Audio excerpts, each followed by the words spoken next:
Hello everyone. Today I am in this video I am going to explain quickly and briefly about the transformation, different types of transformation required for the signal processing.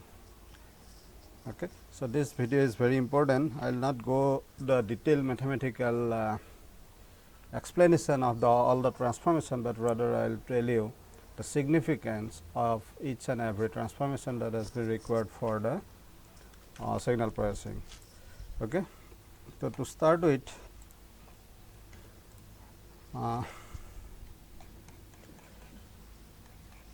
this any kind of transformation, basically in case of analog system or in case of a continuous time system, is being started with the concept of integral transform. Okay. So, as per the properties of the integration, there is a property called the integral transform. So, whenever you need to transform an independent variable from to another independent variable, we need to go through an integral transform. So, suppose there is a function x of t which where the independent variable is t and the dependent is x. Now, suppose you need to transform this variable t to a new variable, say s. So, in that case we need to have a kernel function, and this kernel has to be the function of two independent variable. One is the old independent variable, that is in this case it is t, and another is the new independent variable to which you are going to transform. So, this kernel is being multiplied with the original function x of t. Then if we integrate, and as we know the integration gives the area or the continuous summation over all time, minus infinity to infinity gives all time, and integrate it over t. So, it will give you an expression in terms of s only, that means the integral independent variable is s only. So, therefore, once you evaluate this integration, you will get an expression in terms of x which is referred as the integral transform. Now, particularly this kernel has been defined by Laplace, a mathematician who have defined this kernel as equal to e to the power minus s t for all t greater than equal to 0 and 0 for t less than 0. So, if you put it here e to the power instead of k t s, instead of k t s if you put e to the power minus s t, it becomes x of t into e to the power minus s t integration 0 to infinity. So, this is the popular definition of the Laplace transform, where this s, in case of the Laplace transform, this s is nothing but a complex variable which is being denoted as sigma plus j omega, where sigma is the DC average value of the function x of t, and omega is the frequency content of the signal x of t. So, s is sigma plus j omega. So, definitely this x of s becomes a complex quantity. So, if we represent it in a complex plane, since it is a complex quantity, so the x axis in the complex plane will be the sigma, that is the real part of the s, and y axis will be your j omega axis, that is the imaginary part of the s, that is real axis and imaginary axis. Now, the question is why we do the Laplace transform. Basically, in case of analog system or in case of any continuous time system, basically there are basically two reasons. First of all, Laplace transform makes the mathematics involved easy. So, for example, in case of any analog system, it involves a differential equation, for example, for first order or second order differential equation. So, it is quite difficult to solve the second order or third order differential equation, but if you do the Laplace transform, then that second order differential equation becomes a quadratic equation. So, I hope you understand that the quadratic equation is far simpler than that of the solution of a differential equation. That is one of the reasons why we do the Laplace transform in case of continuous system or analog system.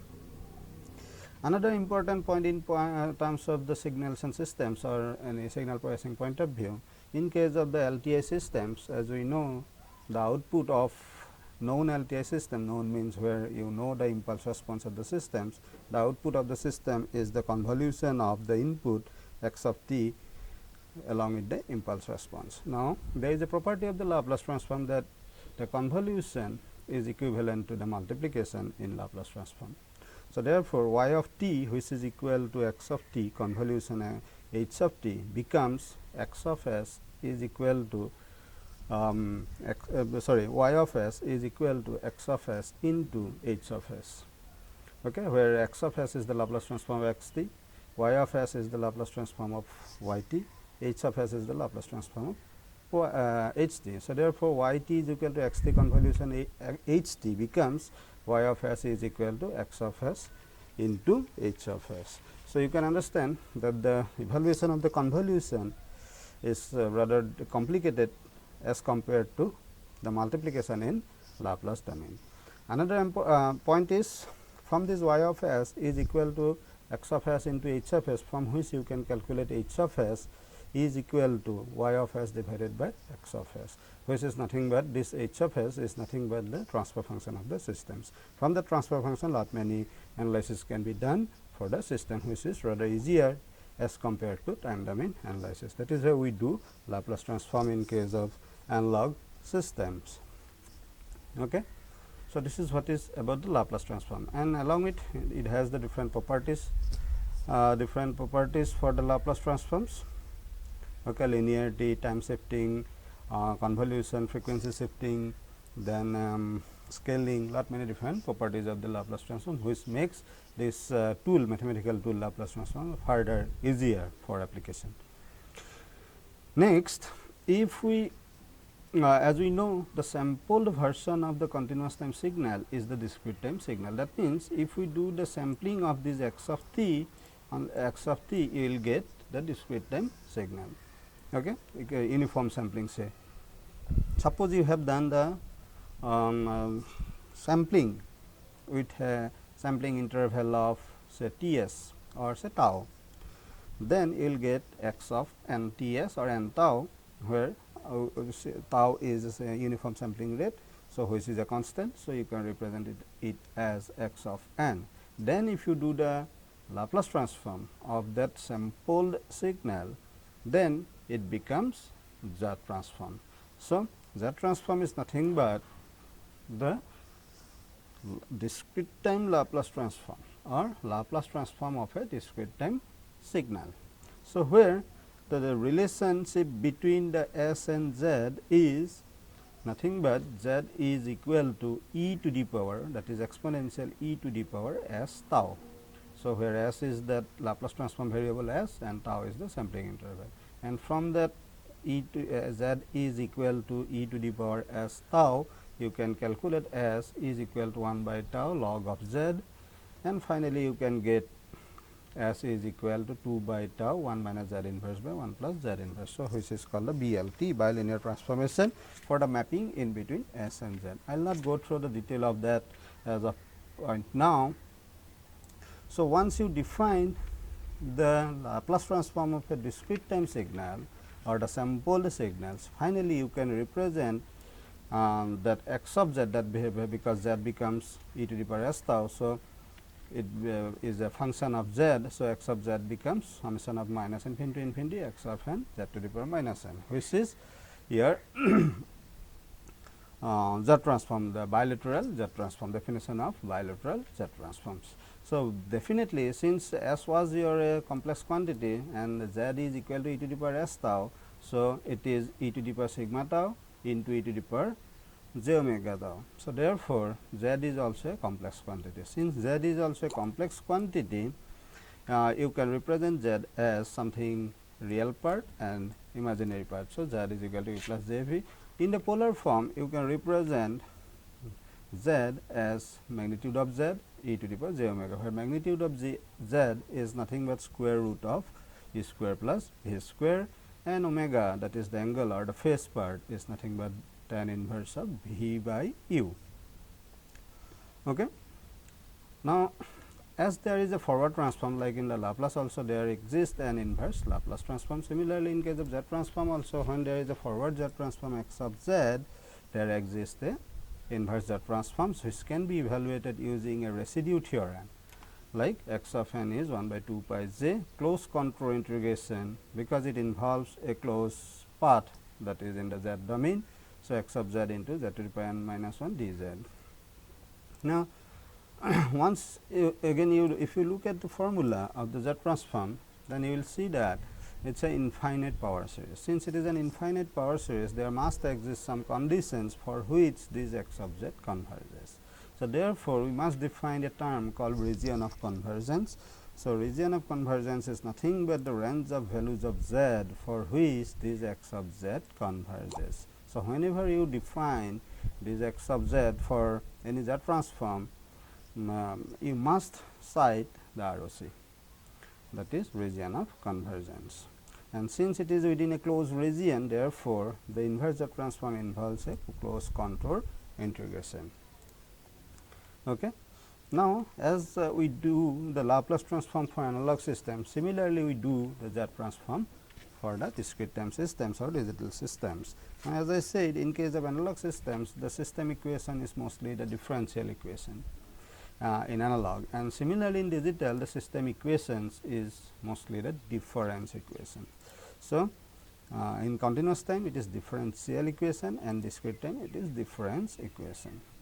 So, in continuous time case, if it is a differential equation, then in Laplace domain it becomes a polynomial, that is say quadratic for second order differential equation. Similarly, in case of Z transform, for a difference equation in time will be a polynomial in Z. So, same thing again, Z transform makes the calculation easy in discrete time case, as like in the Laplace transform makes the calculation easy in continuous time case. Okay.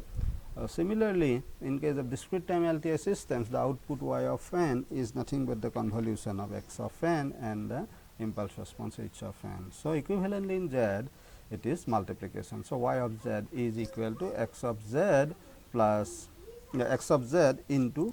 So, in the Z domain it is y of z is equal to x of z into h of z, and from which you can calculate h of z is equal to y of z divided by x of z, from which you will get a numerator polynomial divided by a denominator polynomial. Now, roots of the numerator polynomial for which h of z becomes in 0 are called the zeros of the transfer function h of z, and the roots of the denominator polynomial, that is d of z, for which the h of z, the transfer function h of z becomes infinite, are called the poles of the system. So, by analyzing poles and the zeros of the systems, you can analyze lot many things about the system. So, that makes it easy to analyze the system in Z domain rather than the time domain. And further, if we design the systems, we can design the systems directly from the h of z. That is easier than designing a systems from the time domain difference equation in case of a discrete time system. That is why we do Z transform. So, that is the significance of the Z transforms. And again, as like the Laplace transform, there are different properties of the Z transforms, like linearity, then time shifting, then scaling, convolution, correlation, inversion, time reversal. Lot many different properties are there, which makes further the Z transform easier. Actually, properties makes easier. Now, coming to the another transform Fourier. Okay, as Fourier analysis, as a whole Fourier analysis. Okay, so what is Fourier analysis? It is basically a tool. This as a whole, the Fourier analysis is basically a mathematical tool which will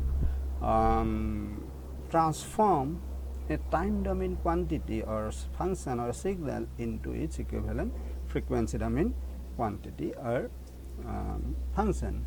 Now, why we should do? Again, it is a kind of transformation like Laplace or Z in discrete time, Z in the continuous time Laplace. Now, thing is that why we do, first of all, what is Fourier?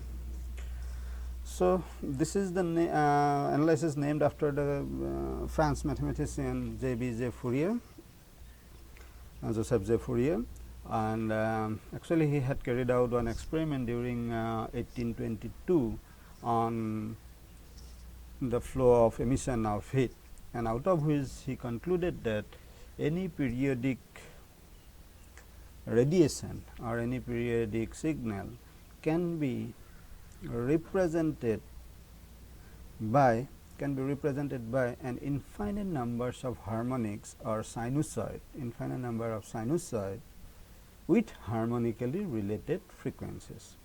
So, J.B.J. Fourier experimented one heat related experiment, emission of heat experiment, from which he found that any periodic radiation or any kind of periodic function can be represented as infinite numbers of summation of infinite numbers of sinusoid with harmonically related frequencies. So, harmonically related frequencies is nothing but integral multiple of fundamental frequency. Later on, there is another mathematician called Dirichlet. He add on something with the Fourier. Initially, Fourier told that if a signal or a function is periodic, then only we can represent the signal or the function as an infinite summation of infinite harmonics with or infinite sinusoid with harmonically related frequencies. Later, in Dirichlet add-ons that along with the periodic, I mean a signal once it is periodic or a function when it is periodic, it has also follow certain conditions. Number one, the function must be single valued elsewhere. That means the function, whatever be the periodic function, that must have a well defined mathematical definition over one time period. Then second condition is that over one time period the signal must have finite numbers of discontinuity. And number three, the over one time period the signal must have finite numbers of maxima and minima. And number four is the signal must have finite DC average value. Okay. So, once a periodic signal follows these four conditions, that is finite numbers of discontinuities over one time period, finite number of maxima and minima over one time period, finite number of DC average value over one time period, and well defined mathematical definition. These four, once these four conditions, also called the Dirichlet conditions, are exist, then a periodic function is nothing but which repeats after its after certain time repeat itself after a certain time in interval. So, for example, if f of t is a periodic function, then E is equal to f of t plus t, where t is a periodic time, 1 by t is the frequency. So, once the signal is periodic and also follows the four Dirichlet condition, then as per the Fourier, J.B.J. Fourier, that it can be represented as a summation of infinite numbers of sinusoid with harmonically related frequencies. That means, it can be represented like f of t is equal to a naught plus a1 cos of omega t, a2 cos of twice omega t plus the a3 cos of thrice omega t, like that, and plus b1 sin of omega t, b2 sin of twice omega t, like that. So, where omega is your fundamental frequency, that is 2 pi f, f is equal to 1 by t. So, 1 omega t, 2 omega t, 3 omega t, like that, and for a naught cos of 0 omega t. So, that means cos of 0 is 1, and for b naught sin of 0 is 0. So, therefore, there is no b naught term, and a naught is independent of frequency. So, where it is a naught, a1, a2, a3 dot dot dot b1, b2, b3, these are called the Fourier series coefficient. Now, the same thing can be summarized like this: f of t is equal to a naught, since a naught is frequency independent, then plus summation over 1 to infinity a n cos of n omega t plus b n sin of n omega t. Okay. Now, while you are going to represent a signal in terms of infinite numbers of harmonics with sinusoid with harmonically related frequencies, you must have this coefficient a naught, a n, b n. So, to evaluate these coefficients, you must apply the orthogonality properties of the sinusoid. So, orthogonality properties of the sinusoids are nothing but sine or cosine over one time period. If you integrate 0 to t sin of t or cos of t, dt is equal to 0. Then sine into cos over one time period, if you integrate, it is 0, cos into sine also 0, but sine square or cos square, then it is t by 2. So, applying those orthogonality property of sinusoid, we can find the coefficient a naught as 1 by t, 0 to t f of t dt, a n as 2 by So, here A naught is 1 by t 0 to t f of t dt. Similarly, you can get A n is equal to 2 by t 0 to t f of t cos of n omega t, and B n is 2 by t 0 to t f of t sin of n omega t dt. So, now as we look at this A naught, which is nothing but from this, it is the function f of t dt integration. So, it is area under the f of t over one time period 0 to t, and is being divided by t. So, it is the average. So, therefore, as I mentioned, A naught is nothing but DC average value of the function f of t. Okay. A n and B n are the coefficient. So, next, as you see in this the definition of the Fourier series expansion, there is no phase term. So, signal also employed with a phase term. So, if we further modify this Fourier series expansion with a phase term, then this A naught is equal to say C naught, and where C n is nothing but square root of A n square plus B n square, and theta n is nothing but tan inverse of B by n. So, then this can be summarized like this: f of t C naught plus n is equal to 1 to infinity C n cos of n omega t plus phi n. So, this n omega t plus phi theta n. Okay. So, where C n is this and theta n is this. So, this is what is called the alternative form of the Fourier series expansion, trigonometric form of the Fourier series expansion with the incorporation of the phase term. Now, further in this Fourier series expression, if we represent this cos and sin in terms of the exponential, say cos of n omega t is e to the power j n omega t plus e to the power minus j n omega t by 2, and sin of n omega t is e to the power j n omega t minus e to the power minus j n omega t divided by 2j, and do the mathematical simplification, then we will come up with this expression. Okay. So, it is simply representing cos and sin in terms of exponential function. So, then ultimately after mathematical simplification, it will come out to be minus infinity infinity C n e to the power j n omega naught j n omega t. So, where the C n is the Fourier series coefficient in this form of Fourier series, which is called the exponential form of Fourier series. So, now C n throughout the derivation, if you will get the C n is nothing but half of A n minus j B n. Now, if you put the formulas of A n from this and B n from this into this, then you will come out with this C n. Or you can do one thing, you can multiply both sides with e to the power minus j omega minus j n omega t in this function, and then integrate over 1 by over 0 to t, then you will get this. This is the Fourier series coefficient in exponential form of Fourier series. Now, so this is the briefly about the Fourier series. Now, why we do Fourier analysis? Okay. So, why we do Fourier analysis? Basically, as I mentioned at the beginning, that the Fourier analysis is for transforming a signal from time domain to its equivalent frequency domain. So, why we do it? Why we need it? First of all, a signal, while I am representing it in time domain, the information that you will get is with respect to time only. That means, time domain information only, but it does not mean that it does not have any frequency domain information too. So, therefore, we need that frequency domain information as well for the better processing of the signal. The frequency domain information was there in the time domain, but it was hidden. So, we need to extract those hidden information in time domain. So, that means, frequency domain informations are hidden in time domain. So, therefore, we need to extract those hidden information from the time domain, and we will represent it in frequency domain. As like in the time domain signal x t, where x axis is time, y axis is x t. So, that means, something is varies with respect to t. Now, while we transform it to the frequency domain, the x axis becomes the frequency and y axis becomes the magnitude in terms of the magnitude, energy, power in terms of the frequency. So, you will get the frequency domain informations. It is something like, as we know that the white light consists of all the VIBGYORs, 7 different colors, but unless you have a prism, at least a prism, you can't say, you can distinguish those 7 different colors of the white light. So, once you allow the white light to pass through a prism, it will give you the spectrum of the 7 different colors with different intensities. So, that means, the 7 different colors Vibgyor was hidden in the white light. Once you allow the white light to pass through a prism, at the end of the prism you will get the spectrum of the 7 different color with different intensity of all the Vibgyor.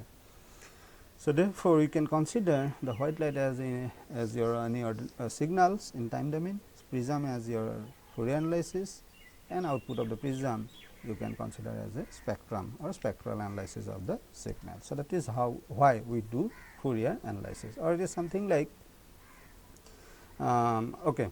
So, therefore, in case of the Fourier series, which is basically hold for periodic signal only, in that case once you represent it in Fourier series expansion, like in this form or in this form or in exponential form, in this form or in exponential form. In these forms you are representing the signals in a Fourier series expansion, but remember this form does not give you the spectral information, it just represents the signal in infinite numbers of harmonic sinusoids with harmonically related frequencies, but not yet it gives you the frequency domain information. So, therefore, once you get this expression, so if you look at this expression, this is the function f of t into e to the power minus j n omega t, sorry here it is there is a dt. Okay. So, e to the power minus j omega t n omega t dt and integrated over 0 to t 1 by t. So, now you can think of like, suppose there is a wall in front of you and behind the wall there are some things which are hidden, So, there is a wall and behind the wall there are something which is right now hidden. To get the hidden things or to see those hidden things, what you need to do is you need to break the wall and need to put a window, or simply need to put a window over the wall, so as to see the things behind the wall. So, with that analogy, if you compare this function as a window function e to the power minus j omega, where the variable is omega and t, then f of t is your given function. In that given function, suppose this window is being fixed. Okay. So, whatever be the things you have seen, that is integrating and take it out. So, integrating is nothing but that take the summation, continuous summation 0 to t over 1 time period, because it is periodic function, because same thing is repeating after each and every period. So, over one period you have integrated, that means whatever be the things through the window you have seen, all are put together and it is being divided by t. So, that means it is normalized, and due to the presence of this n is nothing but a discrete integer.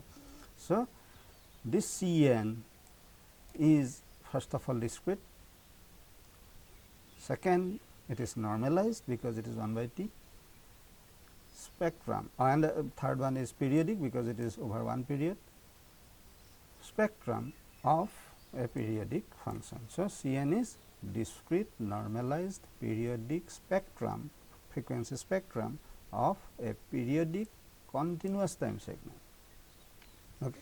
So, this only give you the spectrum, that is the frequency domain information of a periodic signal, which is discrete normalized periodic spectrum of a continuous time periodic signal f of t. Okay. Now, this will give you the spectrum of periodic signal. Now, what about the aperiodic signal? Aperiodic signal means which does not repeat after every time period, that means it f of t is not equal to f of t plus t. So, in that case we can define an aperiodic signal as a limiting case of the periodic signal. That means, if we put limit capital T tends to infinity to a periodic signal x of t, then it becomes a periodic signal. So, if we impose that limit t tends to infinity, then this right hand side part becomes this. So, x of t, this x of t, here instead of f of t I am writing x of t, e to the power minus j omega t, since it was discrete, but now it becomes a continuous. So, there is no n, and since it is aperiodic and t tends to infinity, so it becomes for all time minus infinity to infinity, and there is no question of dividing by t. So, n is being represented denoted as x of j omega. So, which is the continuous time Fourier transform, CTFT, continuous time Fourier transform. The definition of the continuous time Fourier transform is x of j omega integration minus infinity to infinity x of t to the power minus j omega t dt. Okay. So, I hope it is clear why we do this Fourier transform, to get the hidden information, the frequency domain information which were hidden in time domain. Once you do this, you will get the frequency domain information. This is also like an integral transform in terms of mathematics. Okay. So, this omega is your frequency, putting j to represent it as a complex quantity. So, it is a complex quantity. Now, if we multiply both sides with e to the power j omega t, e to the power plus j omega t, and integrate over minus pi to pi, because once it is a frequency, it becomes from minus in pi to pi.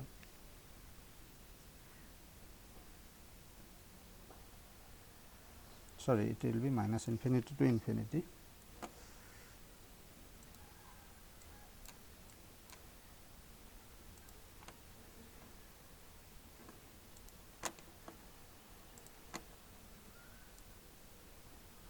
In discrete time only, it will be minus pi to pi. Okay. So, x of t becomes 1 by 2 pi minus infinity to infinity x of j omega into e to the power j omega t d omega. So, this is the inverse Fourier transform in case of continuous time case. So, if you look at this x of j omega, which is the continuous spectrum of a continuous time aperiodic signal. Okay. So, this is about the continuous time case, continuous time Fourier series and continuous time Fourier transform. Now, in case of discrete time, as like Zap transform, in case of discrete time, the periodic signal is defined like this, x of n, like x of t is defined as x of t plus x of t, x of f of t is equal to f of t plus capital T. Similarly, discrete time periodic signal is being represented as x of n is equal to x of n plus k n, which is periodic. K is an integer, n is the number of sample. In discrete time, once it is sampled, it is no longer this time is in second, it is being represented by a integer only. So, therefore, this n is not time in second as like capital T, it is number of samples over which it is periodic, and k is an integer. So, integer multiple, say x of n plus n is equal to x of n plus twice n is equal to x of n plus twice n, like that. Okay. So, as like this exponential form of Fourier series, f of t is equal to minus infinity to infinity c n e to the power minus j omega n. Similarly, you can have the Fourier series expansion for the discrete time x periodic signal x of n. After following the Dirichlet conditions, you will get this k is equal to 0 to n minus 1 c k e to the power j 2 pi by n, because it is sampled. 2 pi is the total range, because once it is discrete time, it becomes within a circle, and within a circle the maximum frequency will be twice pi. So, twice pi n is the number of samples into k n. Okay. Now, if we multiply both sides of this equation by e to the power minus j 2 pi by n into k n and do the summation for all n, then you will get this c k. So, where this c k is the Fourier series coefficient for the discrete time Fourier series expansion of this x of n. Now, as compared to this c n, as I explained that this c n gives you the discrete normalized periodic spectrum of a periodic signal f of t. Similarly, this c k gives you discrete normalized, because it is also divided by n, discrete normalized periodic spectrum of the periodic signal x of n. Okay. This does not give you the spectrum, this is just the expansion, and this will give you the spectrum. Okay. Now, as I have mentioned, this Laplace of Fourier, the Laplace of the transform has different properties. Almost all the same properties will be applicable for the Fourier as well. obviously the mathematical expression will be different. So, in case of the Fourier series, if we apply the properties, then remember the Fourier series properties will be applicable to the Cn in case of continuous time Fourier series, and in case of continuous time Fourier transform, the properties are applicable to x of j omega. Similarly, for the DTFS, the properties are applicable for Ck. Similarly, if we compare the CTFT, continuous time Fourier transform, which was continuous time, that is the integration, same way if it is discrete time, it is summation minus infinity to infinity x of n e to the power minus j omega n instead of e to the power minus j omega t, and it was represented as x of j omega, since in case of continuous time frequency ranges from minus infinity to infinity, but in while it is a discrete time, the frequency ranges from 0 to 2 pi or minus pi to pi. So, it is within a circle. So, therefore, it is denoted as x of e to the power j omega, not only j omega. E to the power j omega, as you know, the magnitude is 1, which is a unit radius circle centered at origin in the complex plane. Okay. So, this is the definition of the DTFT. DTFT, discrete time Fourier transform. Similarly, if we multiply both sides of this by e to the power plus j omega n and integrate over 0 to 2 pi, because this, although it is a discrete time Fourier transform, but this x of e to the power j omega, remember this x of e to the power j omega is here continuous in frequency. So, the range of frequency is 0 to 2 pi or minus pi to pi. Range is finite, minus pi to pi or 0 to 2 pi, but within that finite range it is within a circle. So, within this circle, this x of e to the power j omega is continuous, okay, continuous, not in time, continuous in frequency. So, therefore, integration involved here while evaluating the inverse Fourier transform, inverse DTFT, IDTFT, inverse discrete time Fourier transform, which is 1 by 2 pi integration 0 to 2 pi or minus pi 2 pi x of e to the power j omega into e to the power j omega and d omega. Okay. So, this is what is DTFT, discrete time Fourier transform. So, here also you can compare with the previous analogy that this e to the power minus j omega n can be considered as a window function, and that window is placed over the periodic signal x of n or non-stationary signal x of n. Whatever be the things you have seen through this window over on this signal, you are taking the summation for all n, all time, and that gives you the spectrum. Okay. So, up till this is the mathematical tool DTFT. Now, coming to the computing or computation of this DTFT in machines, in computer algorithms or in any machine.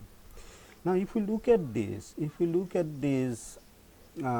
expression, as I mentioned, x of e to the power j omega is a continuous spectrum over the range minus pi to pi or 0 to 2 pi within a circle, okay, within a circle. So, obviously, you can understand that this cannot be computed in a finite machine or in a computer algorithm, because it has an infinite number of samples, frequency samples over minus pi to pi or 0 to 2 pi in the frequency plane, in the complex plane. So, therefore, for evaluating or computing in a machine, we must sample it, as like in continuous time signal, it has an infinite number of sample over the time of interest. We do the sampling to make it discrete time, to make it finite numbers of samples. Similarly, this x of e to the power j omega is continuous over the range minus pi to pi. So, we need to do the sampling, because it is continuous means it has an infinite number of samples, frequency samples in between minus pi to pi or 0 to 2 pi. So, therefore, we need to do the sampling. Okay. So, suppose that omega, the maximum range is 2 pi. So, maximum frequency is 2 pi. Now, suppose I need capital N numbers of equally spaced sample out of the infinite number of frequency samples over the range 0 to 2 pi. Suppose I need n, capital N number of equally spaced samples. So, therefore, frequency content of each sample will be 2 pi by n into some constant integer k, okay, because 2 pi is the total number of maximum frequency range 2 pi, n number of samples I need equally spaced. So 1 2 pi by n, 2 2 pi by n, 3 2 pi by n, 4 2 pi by n, like that. Each sample will be 2 pi by n into k. So instead of this omega, now it is being sampled with equally spaced 2 pi by n into k number of samples. So instead of omega, I have put 2 pi by n into k. So instead of minus j omega n, now it becomes e to the power minus j 2 pi by capital N into k into n, x of n. Now since out of the infinite number of frequency samples in the frequency range 0 to 2 pi of x of e to the power j omega, you have taken n equally spaced sample. So that x of n should be a periodic extension of a finite numbers of samples. So therefore, instead of this minus infinity to infinity, this summation becomes 0 to n minus 1. And since this frequency 0 to 2 pi is being sampled an equally spaced sample, so each samples ultimately of equal that range, that is 2 pi by n. So therefore, it is being better to denoted by the integer k only, that is 1 2 pi by n, 2 pi by n, 3 2 pi by n. So therefore, instead of this e to the power j omega, it is being denoted by k only. Okay. So therefore, this formulation of DTFT, which was theoretical only for computing in a finite machine or in a computer algorithm, it is being modified as this. Okay. So which is called DFT, discrete Fourier transform. So DFT, what is DFT? DFT is nothing but DTFT only, but sampled version of DTFT, because x of e to the power j omega, that is DTFT, is continuous over the period over the range 0 to 2 pi. That means it has infinite number of frequency samples over 0 to 2 pi frequency. Therefore, we need to make it finite number of samples. So DFT is nothing but n, capital N number of equally spaced samples of DTFT x of e to the power j omega, nothing else. So this is the DFT. Okay. So this gives you the spectrum of a finite length signal x of n. Remember, while doing the DFT, it has to be a finite length. And once you do the IDFT, inverse DFT, both side multiplied by e to the power plus j 2 pi by n into k into n, and sum over all k, you will get x of n like this. So this x of n will be periodic extension of that x of n. Okay. So this is the IDFT, inverse discrete Fourier transform. Okay. Now if we relate as like this Laplace and Fourier I mentioned, this S equal to sigma plus j omega. If we look at the Fourier transform formula, if we consider that sigma is to be 0, that is this average value is 0, then S is equal to j omega. So in this formula, if we put S is equal to j omega, that becomes the continuous time Fourier transform. Similarly, in case of the Z transform, as you have seen, this complex Z is nothing but modulus of Z e to the power j omega. So if suppose this modulus of j omega, modulus of Z, magnitude of Z is equal to 1, then what will be Z? Z is equal to e to the power j omega. So if we replace this Z by e to the power j omega, then it becomes the DTFT. So therefore, if we replace Z is equal to e to the power j omega in the Z transform, that becomes the DTFT of the same signal. Now point is that what is Z is equal to e to the power j omega? Z is equal to this e to the power j omega means Z is equal, modulus of Z, magnitude of Z is equal to 1. What does it mean? If modulus of Z is equal to 1, that means in the Z plane, the circle that was centered at origin out of the Z transform will have the radius 1. Modulus of Z is equal to 1 is nothing but the equation of a circle centered at origin with radius 1, unit radius circle centered at origin. So therefore, Z is equal to e to the power j omega means Z is equal to 1 into e to the power j omega. That means if we evaluate Z transform only on the unit radius circle, that is the ROC, for the Z transform, then it is nothing but the DTFT of the signal. Okay. So, the relationship between the Z and DTFT is Z replaced by e to the power j omega. That means Z transform evaluated on unit radius circle is the DTFT. But thing is that there is a condition. Suppose once you evaluate the Z transform and that Z transform does in the ROC of that Z transform does not include the unit radius circle, then you can't evaluate that Z transform over unit radius circle, and hence DTFT of that signal for which Z transform does not include the unit radius circle, DTFT does not exist. So, remember that. Okay. So, DTFT and DFT, the relationship is Z is equal to e to the power j omega. That means Z transform evaluated on unit radius circle is the DTFT.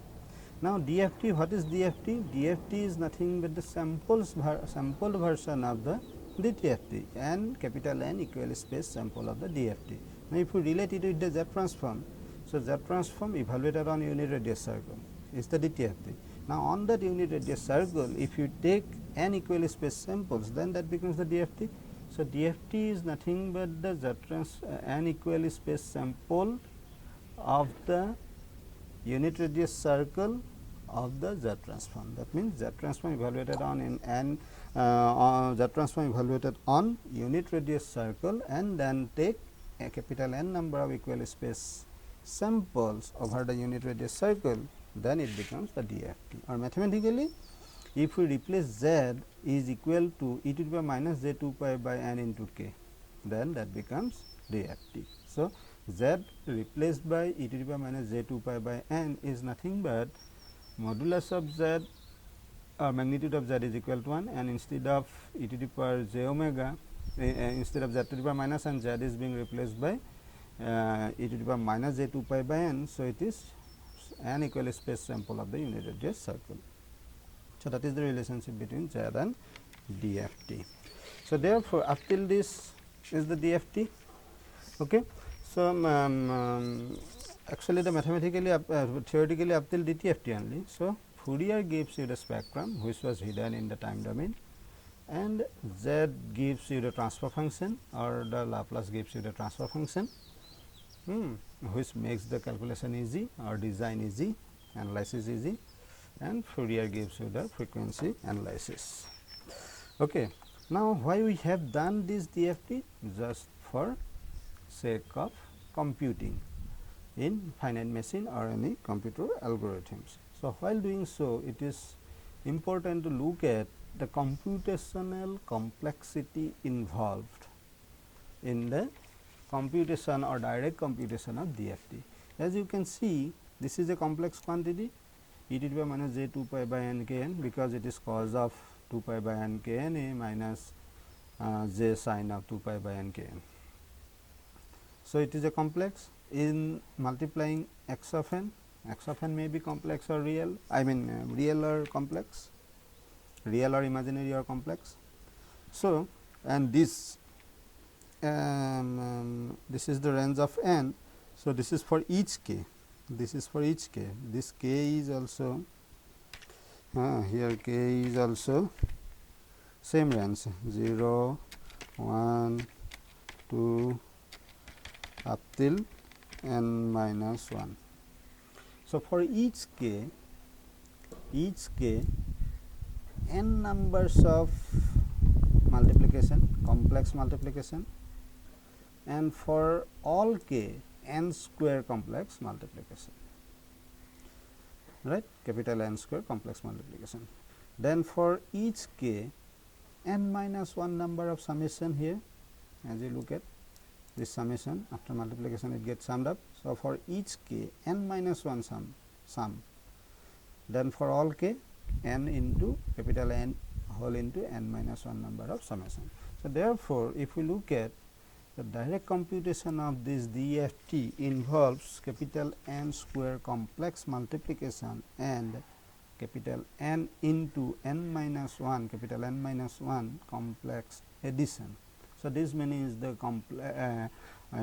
computational complexity involved in direct computation of DFT. Also, that is one point.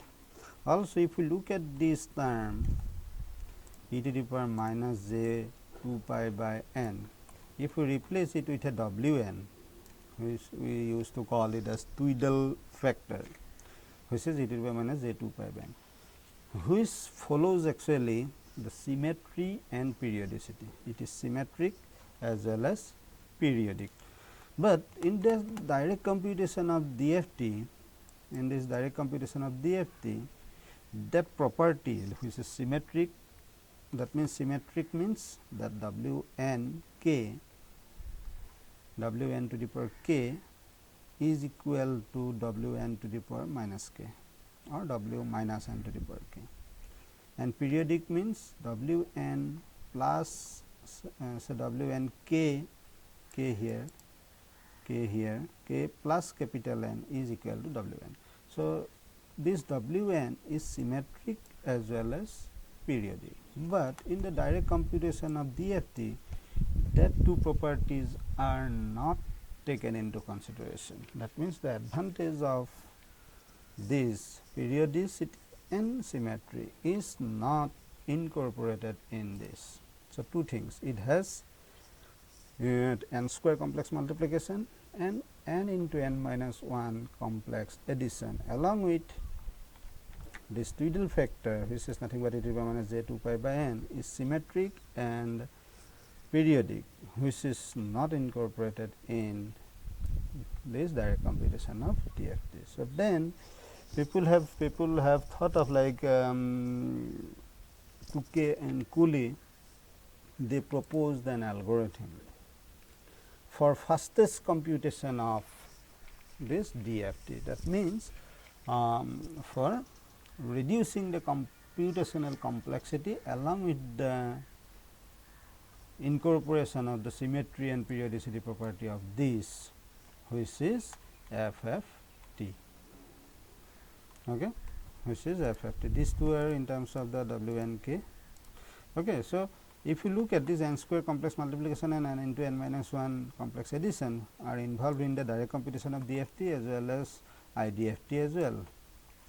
So, that is what I have written. For each value of k, the direct computation of x k involves n complex multiplication and n minus 1 complex addition. Hence, to compute for all n values of DFT, n square, this is n square complex multiplication and n into n minus 1 complex additions are required. That matches the computational complexity. Along with W and K is symmetric and periodic, which is also not incorporated in the direct computation of DFT. So, together J. W. Cooley and J. W. Tukey, they together proposed an algorithm called FFT, fast Fourier transform. So, this fast Fourier transform is nothing but a computer algorithm for the efficient calculation of DFT. Okay, fastest computation of the DFT. Okay, so here I am not going to explain this FFT. FFT is nothing but fast Fourier transform. It is nothing but your algorithm, computer algorithm. And there are two types of algorithm for FFT. One is called DIT. DIT means decimation in time. So, decimation means breaking. So, what decimation in time? So, what is there here is in time? It is x of n. So, you need to decimate that x of n.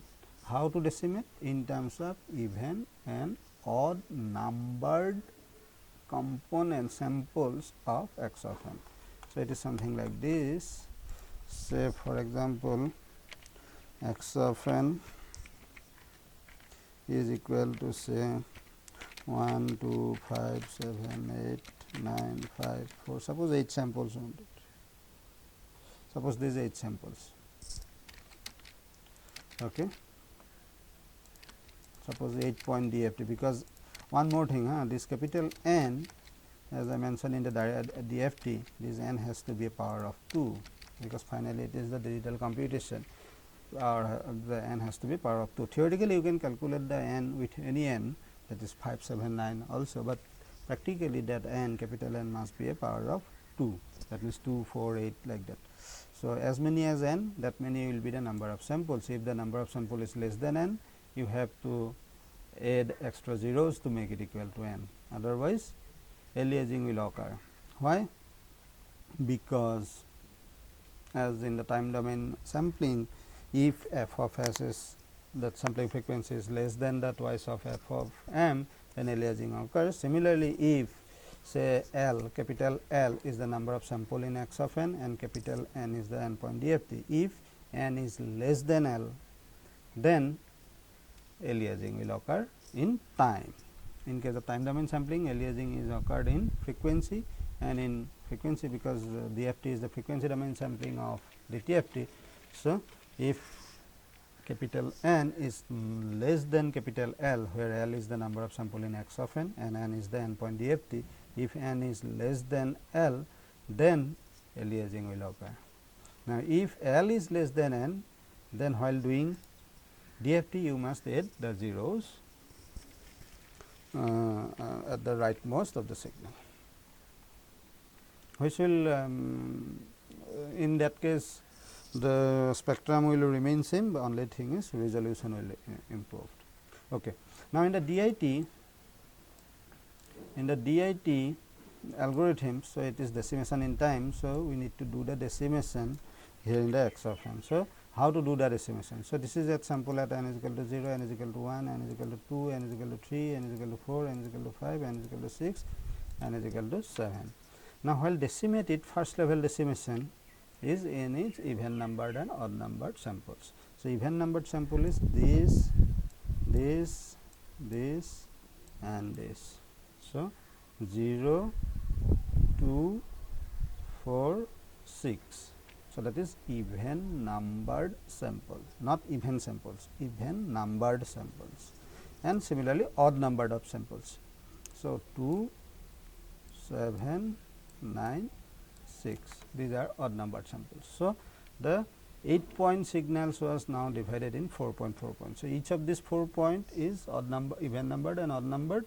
So, 4 point next you do the n by 2 point DFT. Instead of doing 8 point DFT directly, now you are doing 4 point DFT, 4 point DFT, 4 point DFT for even numbered sample of x of n and 4 point DFT for odd numbered of sample x of n. If you do it using the direct formula, you will see that the computational complexity will reduce almost half.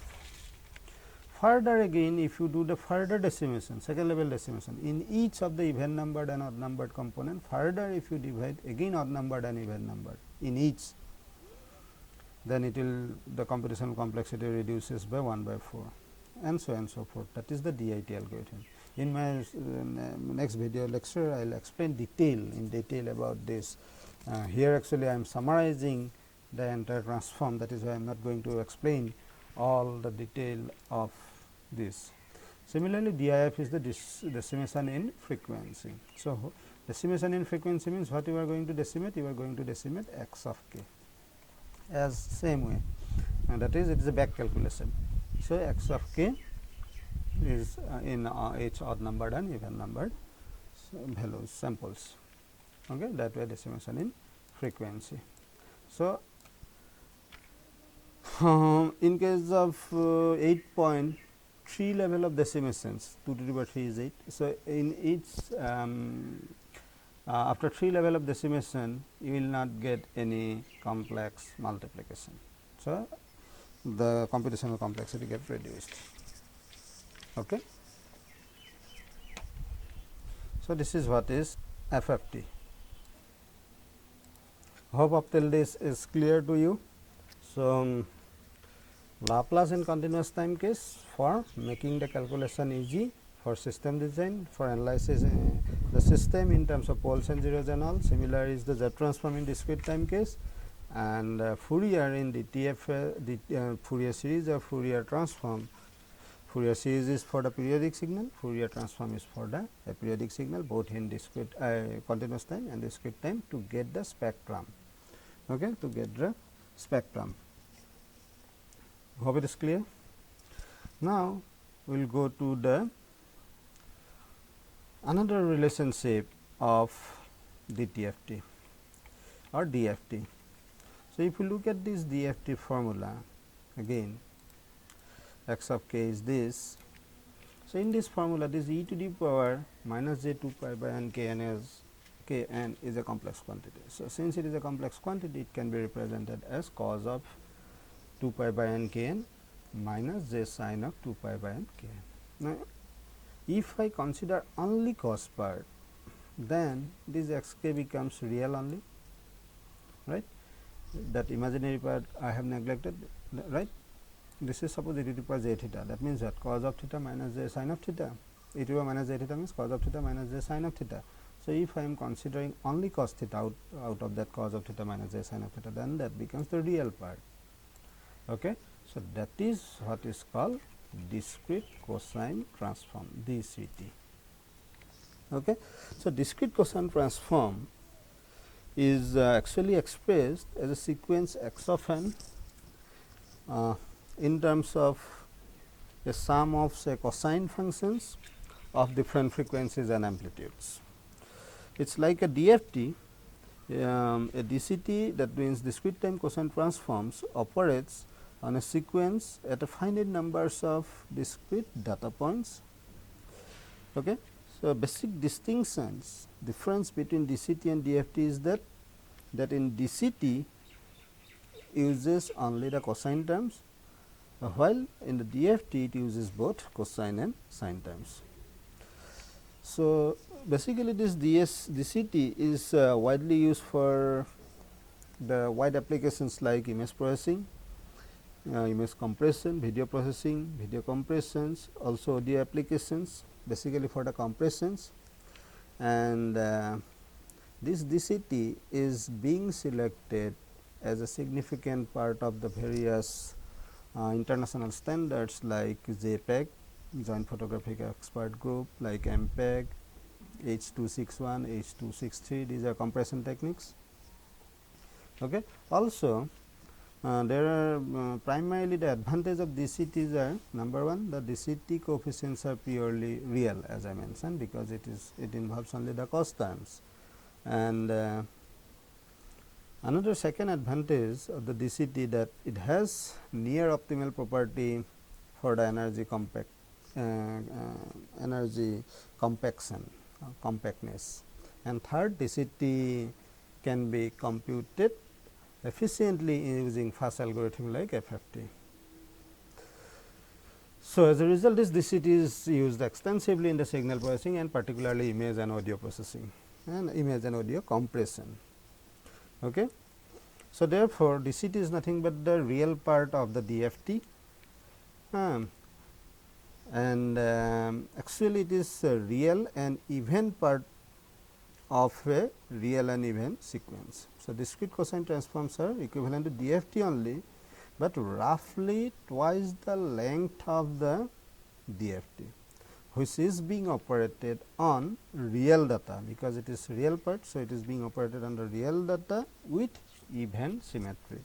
So, remember this, DCT is nothing but the DFTs only, but taken roughly twice the length, that is that of the DFT, and operating on real data, that is x of n real, with even symmetry, that means x of n is equal to x of minus n. So, depending on the symmetric, that the even symmetric symmetric extension of x of n, depending on various symmetric extension of x of n, different DCTs are there. Okay. Different DCTs are there. So, those DCTs are known as DCT 1, DCT 2, DCT 3 and DCT 4. Out of these 4 DCT, DCT 1, DCT 2, DCT 3, DCT 4, the most popular DCT is DCT 2, and this is also known as even symmetric DCT, or in short DA DCT, known as DA DCT. So, since it is twice the length of the x of n, so as you see, this is the definition of the DCT. So, since it is twice the length of the x of n, so 2 x of n, and if you take the cos of that part, cos of 2 pi by n into k n, since it is twice the length, so it is cos of pi k into twice n plus 1 divided by twice n.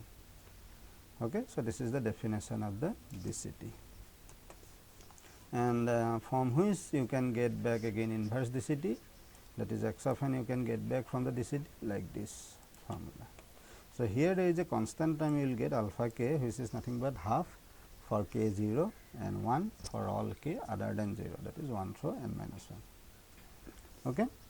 So, this is what is DCT. Detail again I will do it later on in my next consecutive video lectures. Here I am just trying to summarize the entire transformation part. Then like DCT, there is one more transformation which is called discrete Walsh, W-A-L-S-H, discrete Walsh transform, DWT. Till now, whatever be the transformation, that is DFT or DCT we have discussed, are based on the sine and cosine terms, but the Walsh transform is based on a rectangular function instead of sine and cosine. Okay? Rectangular waveforms rather than sinusoid. Suppose capital N is a 2 to the power m, then the discrete Walsh transform is defined like this: 1 by n summation over n is 0 to n minus 1 x of n. This is multiplication I 0 to m minus 1 minus 1 to the power b I n into b m minus 1 minus I of k. Okay. So, this is what is discrete Walsh transform.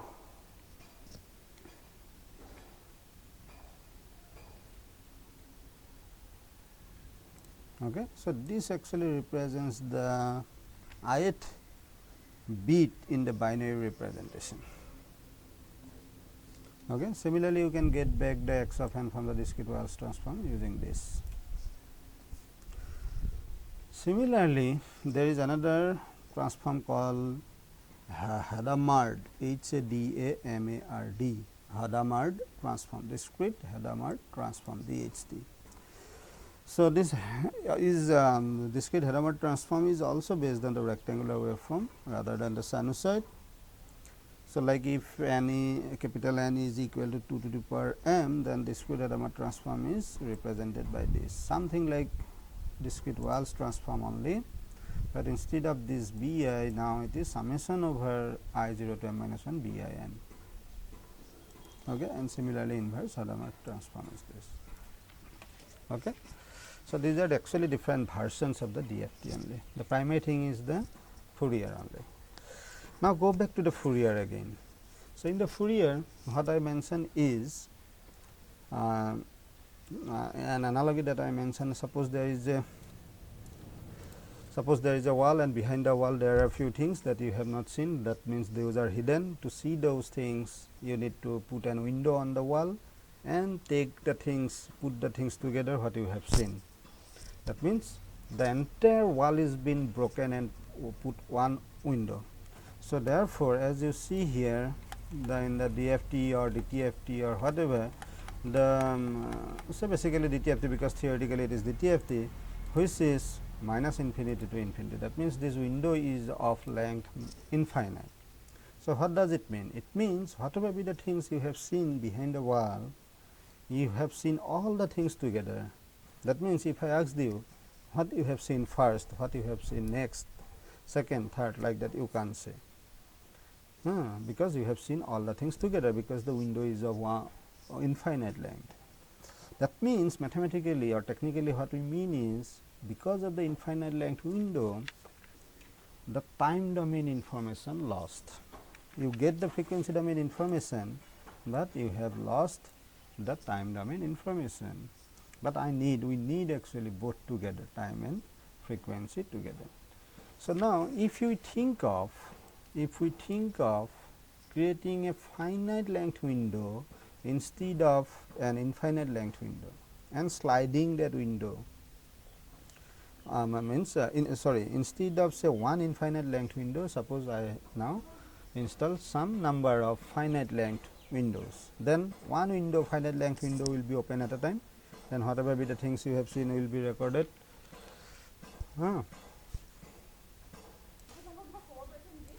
So, if you look at this formula, this window is of infinite length. Now, if we consider a finite length window instead of infinite length window, suppose 10, 15 different finite length windows are placed instead of infinite length window. and one window will be open at a time, and whatever be the things you have seen and put it together, then second window is open, and whatever you have seen for the second window you have put it together. So, that way if we do, then at least you can say that within that time range, this time to that time I have seen this, that time to that time I have seen this, like that. So, at least although it is not exactly at what time, but at least a range of time information will be retained. Okay. So, that is what is called short time Fourier transform, STFT. Okay. Short time Fourier transform. So, short time Fourier transform is nothing but the window function is being multiplied a finite length window over this is the window, and with a finite length W m. So, this summation is over minus m to m, but it is x of n minus m. Okay. So, this is the STFT. So, therefore, definitely short term Fourier transform is also a function of time. As I said, only x of e to the power j omega is the frequency domain information, where time domain information get lost. So, therefore, once it is STFT, you will get at least some range of time informations. Okay. So, that is what is STFT. So, then after that although this STFT, the window length is finite, but it is fixed. So, that means infinite, that whole infinite length window, now I am creating short time for this finite length windows, but this length, finite length is fixed. Okay. So, through this window what you have seen, suppose 2-3 things you have seen and you cannot distinguish now, but you can say that within this time to that time you have seen these things. So, that was STFT, but I want exactly at what time what you have seen, that is along with the time resolution. So, then what we need to do is we need to put a sliding window rather than a fixed length window, although it is a finite, but fixed in case of STFT, but I need a sliding window in case of a fixed length window. So, slightly it is sliding, the each of this fixed length window, I mean the short length window, finite length window will be sliding, and continuously you are recording what you have seen. That is, in that case you will get exactly at what time whatever be the things you have seen. That means, time and frequency will be retained. That means, frequency domain information along with the proper time resolution. That is what is called wavelet transform. So, that small sliding of the small finite sliding of the finite length window is being represented by a small wave. So, wavelet is nothing but a small wave. So, based on that wavelet transform. So, that wavelet transform is whole good for the continuous time case as well as discrete time case as well. So, in my next lecture, in another video lecture, I will explain detail about the wavelet transforms. So, here I am trying to cover up the basic of or the inside basics of the entire transformation that are required for the signal processing. Okay. Hope you understand, and if you have any doubt related to this, already I have shared the handwritten notes on the entire Fourier analysis, that is from only for discrete time, of course, this discrete time Fourier series, discrete time Fourier transform, discrete Fourier transform, and fast Fourier transform. So, along with the properties of all DTFS, properties of CK, DTFT, properties of x of e to the power j omega, DFT, properties of x of k, then FFT. Of course, FFT is an algorithm, so there is no need of that property, because it is just an algorithm of efficient calculation of DFT, and also the relationship between the Z. Okay. So, later on we will do the detail explanation of all these transformation. Please go through this properly. You read all those things in any books, find out your queries and let me know your queries, or ask yourself some questions. If you have any doubt, you can contact me at any time. Thank you very much. Have a good day.